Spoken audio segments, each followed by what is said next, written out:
Olá, graça e paz em Jesus. No encontro passado, nós iniciamos o tema Quem é Ele?, nos referindo a Jesus.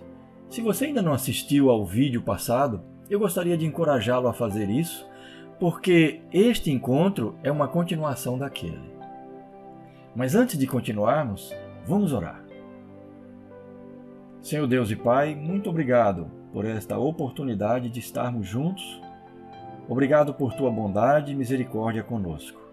Nós te pedimos que o Senhor abra os olhos do nosso entendimento, que o Senhor ilumine o nosso entendimento, para que a gente possa compreender a tua palavra, em nome de Jesus. Amém. Meus queridos, nós estamos desenvolvendo esse tema, trazendo até você uma perspectiva sobre o carpinteiro de Nazaré, numa abordagem um pouco diferente. Estamos apresentando declarações e relatos de acontecimentos, principalmente dos evangelhos, e comparando tudo isso com profecias escritas centenas de anos antes do nascimento de Jesus. O nosso desejo com essa abordagem é alcançar dois objetivos. O primeiro deles é em relação aos que creem que Jesus é o Cristo, o Filho de Deus. Para vocês, nós desejamos cooperar para que a sua fé seja fortalecida, recordando informações que o próprio Deus ordenou que estivessem presentes na Escritura Sagrada. O segundo objetivo é direcionado àqueles que não creem totalmente ou que têm muitas dúvidas. Acreditam que Jesus foi um bom homem, até mesmo um profeta, um líder religioso, mas não Deus. Nós desejamos que esse tema, quem é Ele, coopere com a sua vida, no sentido de ajudar você a questionar as suas dúvidas. Vamos lá? Hoje nós vamos iniciar com a leitura do Evangelho de Lucas, e eu gostaria que você acompanhasse na sua tela. E aconteceu que, enquanto Jesus estava orando em particular, achavam-se presentes os discípulos, a quem perguntou: Quem as multidões dizem que eu sou? Eles responderam: Uns dizem que é João Batista, outros dizem que é Elias, e ainda outros dizem que um dos antigos profetas que ressuscitou. Então Jesus perguntou: E vocês, quem dizem que eu sou? Respondendo, Pedro disse: O Cristo de Deus. Jesus, porém, advertindo-os, mandou que a ninguém declarassem tal coisa, dizendo: É necessário que o Filho do Homem sofra muitas coisas, seja rejeitado pelos anciãos, pelos principais sacerdotes e pelos escribas, seja morto e no terceiro dia ressuscite. Lucas 9, de 18 a 22. Observe que Jesus não apenas aceitou a declaração de Pedro, identificando-o com o Cristo, mas além disso, afirmou que deveria sofrer nas mãos das autoridades judaicas, que seria morto e ressuscitaria ao terceiro dia. Algumas profecias importantes davam aos judeus a certeza de que em algum momento da sua história, Deus enviaria ao mundo o seu Filho como Messias. E Messias é um nome hebraico que corresponde ao nome grego Cristo. E este Messias seria rei, profeta e libertador. A profecia mais antiga registrada na Bíblia a esse respeito está lá escrita há cerca de 1.300 anos antes do nascimento de Jesus e foi proferida por Moisés. Observe o que Moisés disse. O Senhor seu Deus fará com que do meio de vocês, do meio dos seus irmãos, se levante um profeta semelhante a mim. A eles A ele vocês devem ouvir. Isso está em Deuteronômio 18:15.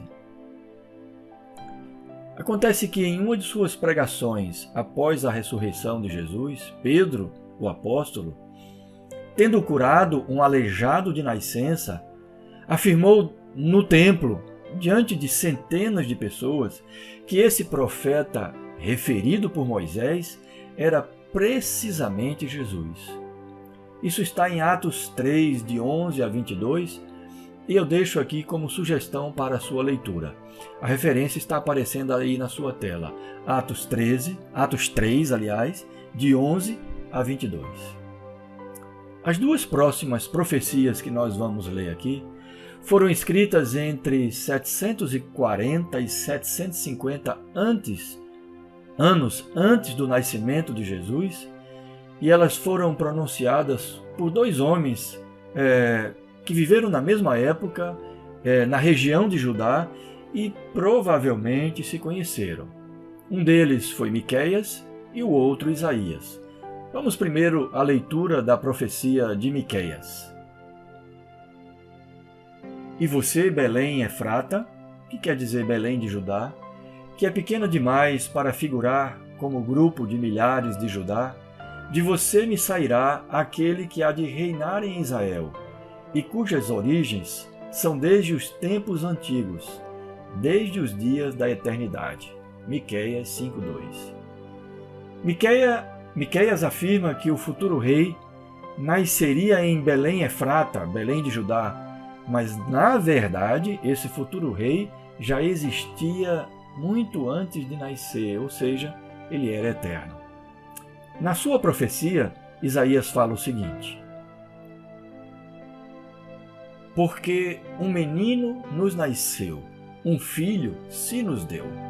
O governo está sobre os seus ombros, e o seu nome será Maravilhoso Conselheiro, Deus Forte, Pai da Eternidade, Príncipe da Paz.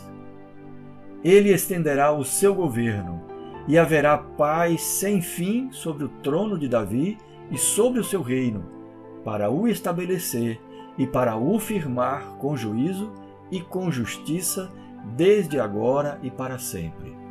O zelo do Senhor dos Exércitos fará isto. Isaías 9, 6 e 7. Na profecia de Isaías está claro que o filho não seria um menino qualquer. Além de identificá-lo como rei, Isaías afirma que ele era, na verdade, o próprio Deus. Ora, como lemos no começo do encontro de hoje, Jesus aceitou ser identificado como Messias pelos seus discípulos. Mas, além disso, ele próprio fez esta afirmação a seu respeito. Olha, a primeira vez que isto aconteceu foi numa conversa com uma mulher na entrada de Sicar, cidade na região de Samaria. Uma conversa interessante, até estranha, porque os judeus não conversavam com os samaritanos, e além disso era inadequado, impróprio um homem conversar com uma mulher que não fosse a sua esposa ou filha, sem a companhia de outras pessoas. Pois bem, os discípulos tinham ido à cidade comprar alimentos e Jesus, muito cansado, sentou-se ao lado de um poço. Isso era mais ou menos meio-dia, de acordo com o relato bíblico. Aí chegou uma mulher que estava vindo da cidade para tirar água, e Jesus lhe pediu um pouco de água. Iniciou-se uma conversa muito interessante, com aspectos relevantes até, mas eu gostaria de destacar aqui o final desta conversa que você acompanha agora. Disse-lhe Jesus: Deus é Espírito, e é necessário que os seus adoradores o adorem em espírito e em verdade. A mulher respondeu: Eu sei que virá o Messias chamado Cristo. Quando ele vier, nos anunciará todas as coisas. Então Jesus disse: Eu sou o Messias, eu que estou falando com você.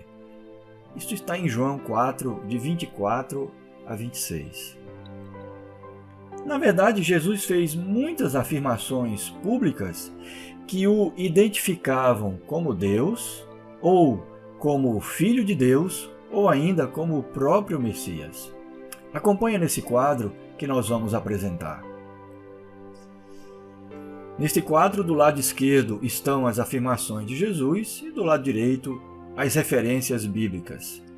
Jesus então disse que era o bom pastor. Ele também afirmou que tem poder para dar a vida e para retomar a vida. Ele estava falando isso da sua própria vida. Ele disse: eu tenho poder para dá-la e tenho poder para retomá-la. Jesus também afirmou que ele era a porta das ovelhas, a ressurreição e a vida, o caminho, a verdade e a vida. Jesus também disse ser o pão da vida e aquele que sacia a sede. Além disso, Jesus afirmou que ele era a luz do mundo. E em João 8,58, Jesus fez essa impressionante afirmação: eu sou. Ele disse: antes que Abraão nascesse, eu sou. Ora, a única vez em que isso tinha acontecido e estava registrado na Bíblia foi quando Deus disse para Moisés: Moisés, eu sou o que sou.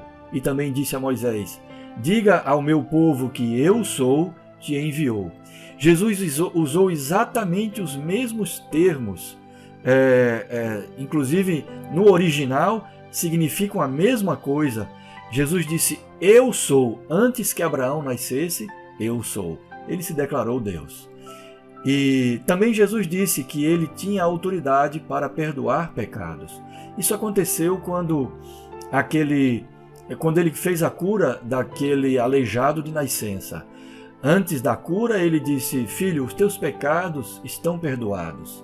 E aí alguns líderes judeus que estavam presentes ficaram arrazoando no coração e talvez até criticando uns com os outros. Quem é esse que diz que pode perdoar pecados? Só Deus perdoa pecados. E aí Jesus, depois de afirmar que os pecados do jovem estavam perdoados, foi e curou aquele jovem. Finalmente, Jesus afirmou muitas vezes que ele era o Filho do Homem. Mas a afirmação mais dramática de Jesus, identificando-se como o Cristo, foi realizada diante do Sinédrio. O Sinédrio era o conselho das autoridades de Israel, formado por sumos sacerdotes, pelo sumo sacerdote daquele ano, também por escribas, fariseus, enfim, era um conselho de autoridades de Israel. Jesus estava diante desse conselho, depois de ter sido traído por Judas e preso. Ele foi levado diante desse conselho. Ao sustentar claramente, diante desse conselho, que ele era o Cristo, o Filho do Deus vivo, Jesus assinou, por assim dizer, a sua própria sentença de morte. Acompanhe a leitura. O sumo sacerdote tornou a interrogá-lo: você é o Cristo, o Filho do Deus bendito? Jesus respondeu: eu sou. E vocês verão o Filho do Homem sentado à direita do Todo-Poderoso e vindo com as nuvens do céu. O sumo sacerdote, rasgando as suas vestes, disse: por que ainda precisamos de testemunhas? Vocês ouviram a blasfêmia. Qual é o parecer de vocês? E todos o julgaram réu de morte. Marcos 14, de 61 a 64. Queridos, diante de todos esses fatos, não é razoável afirmar que Jesus teria sido apenas um profeta, um homem bom, um sábio ou até mesmo um líder religioso. Com as afirmações que ele fez a respeito de si mesmo e aceitou as pessoas fazerem a seu próprio respeito, nós precisamos considerar que há apenas 3 conclusões possíveis. Acompanhem o tópico de cada conclusão e as considerações que nós vamos fazer aqui. A primeira conclusão possível diante de tudo isso é que Jesus era um mentiroso, um impostor. Jesus era um enganador. ele se identificou com as profecias para tirar proveito. Ora, nesse caso, como acreditar em seus atos, em suas palavras, em seu exemplo? Seria razoável considerar um enganador como sábio ou profeta? Se Jesus foi um enganador, ele simplesmente tem que ser desconsiderado. Não podemos considerá-lo nem sábio, nem profeta, nem líder religioso, nem um homem bom. Simplesmente teria sido um enganador. A segunda conclusão possível é esta que você vai ver aí. Jesus, então, era um lunático, um maluco. Ele acreditava ser o Cristo, mas na verdade não era. Nesse caso, como considerar sábio, ou um líder religioso, ou um profeta, alguém que era apenas um maluco? Há ainda uma terceira possibilidade de conclusão. Acompanha. Jesus era, de fato, o Cristo, o Filho do Deus vivo, o Salvador enviado por Deus ao mundo. Nesse caso, tudo o que ele disse e tudo o que ele fez é verdade. E ele disse que devemos nos arrepender dos nossos pecados e precisamos nos converter a Deus, abandonando a nossa forma independente de viver. E então, em qual dessas conclusões devemos acreditar? Jesus foi um mentiroso, um impostor, um enganador? Teria sido ele um maluco, um lunático? Ou Jesus foi de fato, é de fato, o Cristo, o Filho do Deus vivo, que morreu pelos nossos pecados e ressuscitou? O que você diz? O que nós escolheremos? Onde colocaremos a nossa fé e a nossa confiança? Pense nisso. Nos vemos no próximo encontro, se Deus permitir. Até lá!